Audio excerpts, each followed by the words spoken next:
Okay, good morning, people. Breakfast with Matt. And we properly I'm listening to a tape from Scarlett again. Are you hearing what going on in the background? Another one, people. Listen, people. Listen. The man that tell us he's not sick. Position to indicate Listen. the specific date. That's a second one. So a couple matters which the cabinet is Another one, people. We haven't finalized on them. There's some urgent matters which we may have to take, but the cabinet what is that noise? Is 27. Can somebody please tell me what is that noise? On which of the bills we would take to the parliament. Obviously, you know, the first meeting I want her to see on agenda because really to see my Dominican flag, up here. Take a look. Properly appointed as a requirement in the constitution. The election of a speaker and the election of a deputy speaker, and I believe possibly the appointment of committees.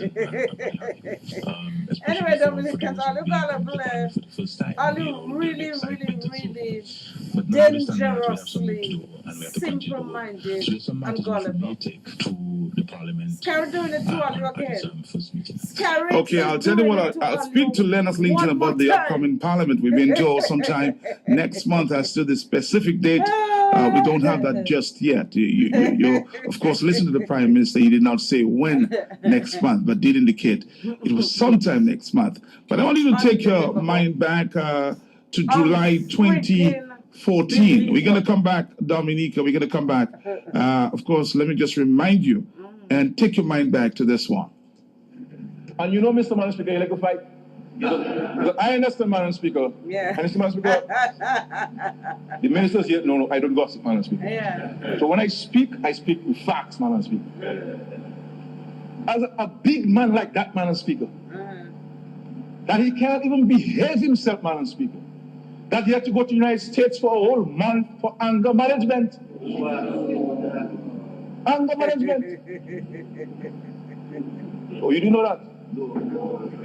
Dominicans, did you know that? Anger management, Madam Speaker. Let me tell you, Madam Speaker. When you go to CARICOM meetings, or you go to Latin American meetings, Madam Speaker, that can get heated, you know. I already see, Madam Speaker, man come to hair punches, you know. And you have to stay calm and cool. But a man like that, Madam Speaker, he gas, Madam Speaker. Madam Speaker, it's blows under the Prime Minister, you know, Madam Speaker.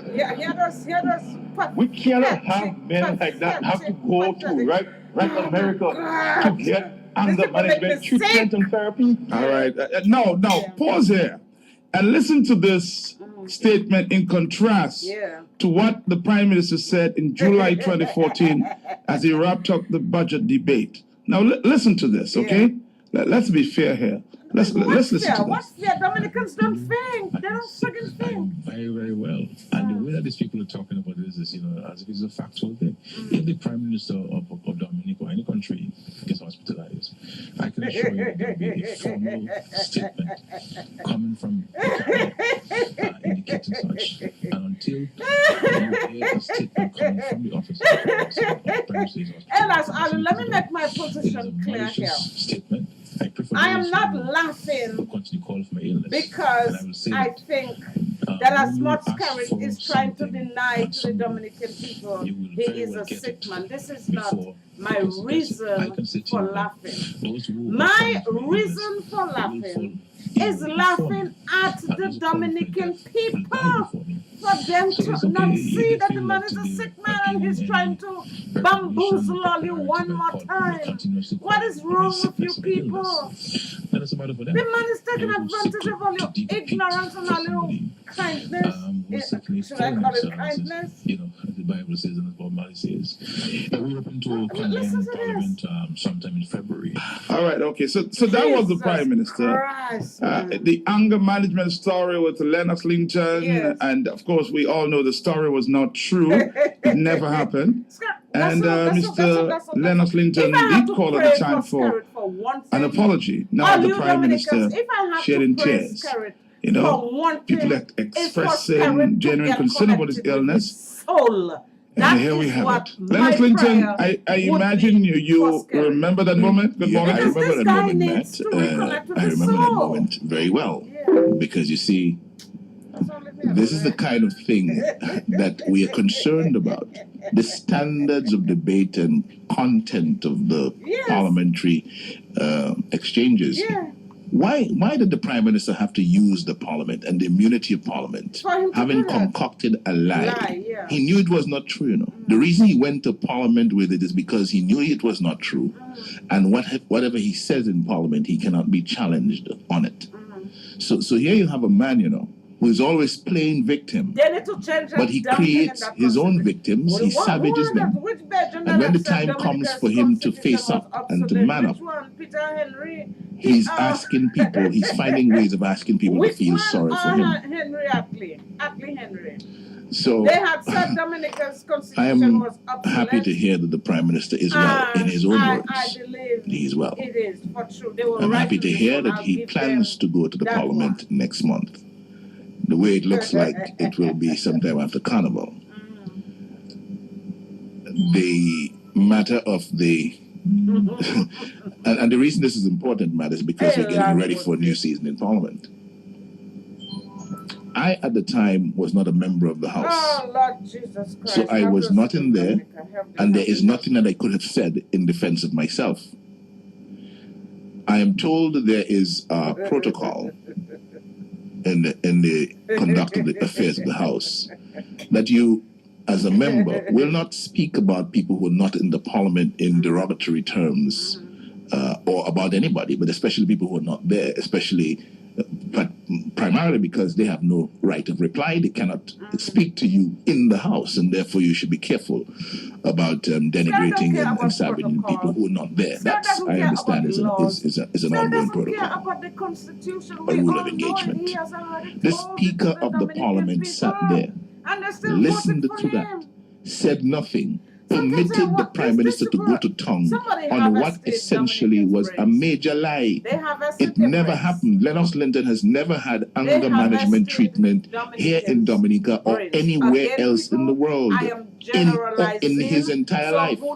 But the Prime Minister could create that story, bring it to the Parliament, get the facilitation of the Speaker to tell it, and to gloat and to create this environment of ridicule for Lennox Linton, calling down on him and ailment. And now I hear the Prime Minister saying, well, if you call down sickness on me, you'll get sick before me. And if you call death on me, you will die before me, and so on. So people must analyze carefully what the Prime Minister is saying. You know? Because this same Prime Minister is saying, thou shalt not call down sickness on anyone.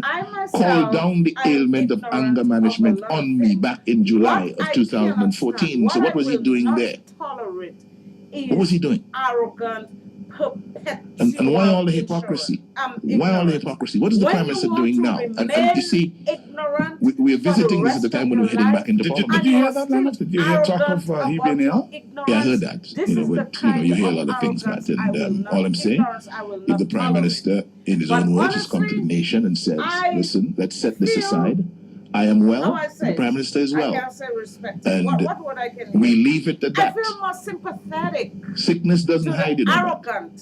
Sickness doesn't hide. Greedy.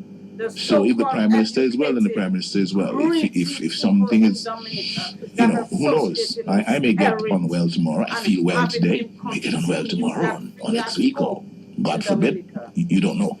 That's the nature of the life. But we who find ourselves in quote-unquote honorable positions have a duty of care to speak the truth and to speak the truth at all times. So the Prime Minister has spoken. I know when he spoke about me in Parliament, he was telling lies about anger management because it never happened. I hope that he's speaking about himself right now in terms of his state of health. He is right, he is correct, and he's telling the gospel truth. That's all I wish for him. In terms of the Parliament, are you ready? We're getting ready. We're getting ready. Parliament is about rules of engagement and so on. We're about open, free debate and dealing with the nation's business, especially the legislative agenda of the government and the people of Dominica. And then we'll be going in there ready for that. We've been spending time getting familiar with the standing orders of the Parliament. We've been focusing on the standing committees of the Parliament and who will be representing the Opposition United Workers' Party Team Dominica on those standing committees of Parliament. I refer specifically to the Parliamentary Broadcast Committee, on which we have to put a member. We have to put 2 members on the Standing Orders Committee, 2 members on the Privileges Committee, and 2 members on the Public Accounts Committee. And we have made those selections, we made those choices, and we will disclose them when we get into the Parliament of Dominica. And apart from that, there are things that we want to pay attention to. As you know, our hot ticket item is electoral reform, and we will be seeking to advance our cause in that, our agenda for electoral reform, using the instrumentation of the Parliament of Dominica. We have concerns about the welfare of our elderly citizens and young children in particular, people, welfare overall in general, that needs legislative attention, and we will be participating in discussions in the Parliament on that. We're looking forward to that. We're looking forward to the whole question of lifting the economies of the villages around Dominica that have been suffering badly, especially with the demise of agriculture and so on. And the whole question of how we bring the engines of growth to a better place where they are serving the public interest and they are generating income for people to help lift them out of poverty and so on. We're passionate about that, and we'll be driving those agendas through the Parliament of Dominica. So we're getting ready. I presume, like I said, the first sitting will not be before the carnival season, before the carnival is over. And so we're getting ready. We have a difference of opinion with Mr. Skerritt on the question of the Speaker. He is adamant that Alex Boyd Knight should continue. We believe that she has spent enough time in the chair as Speaker. She's been there for 15 years. She hasn't really done anything to help to lift the standards of debate in the Parliament. She's been cantankerous, she's been divisive, she's been very vindictive in the operation of her, in the conduct of her role as Speaker of the Parliament, really doing the bidding of the Labour Party. And we don't believe that that's what the Parliament is for. We have to grow up in this country and get to a level where we lift certain responsibilities out of the crass partisan politics that Mrs. Skerritt is mired in and wants us to remain. We have to be bigger than that. We have to put our national interest above partisan politics. And at this time, it is not in the public interest for Alex Boyd Knight to continue as the Speaker of the House. We believe that there are other eminently qualified persons, and we have been fortunate to have one of them agree to be our nominee and to make that person agree to make himself or herself available for the engagement. No name just yet? At this point, no names. A name will be released very soon, but there's certain things we want to do, satisfy ourselves have been done before we go public with the name. But I can assure you that the individual is eminently qualified, very upstanding Dominican, and somebody that we will all be proud of, and somebody that we are satisfied will do justice to even-handedness and fairness and balance in managing the affairs of the Parliament of Dominica.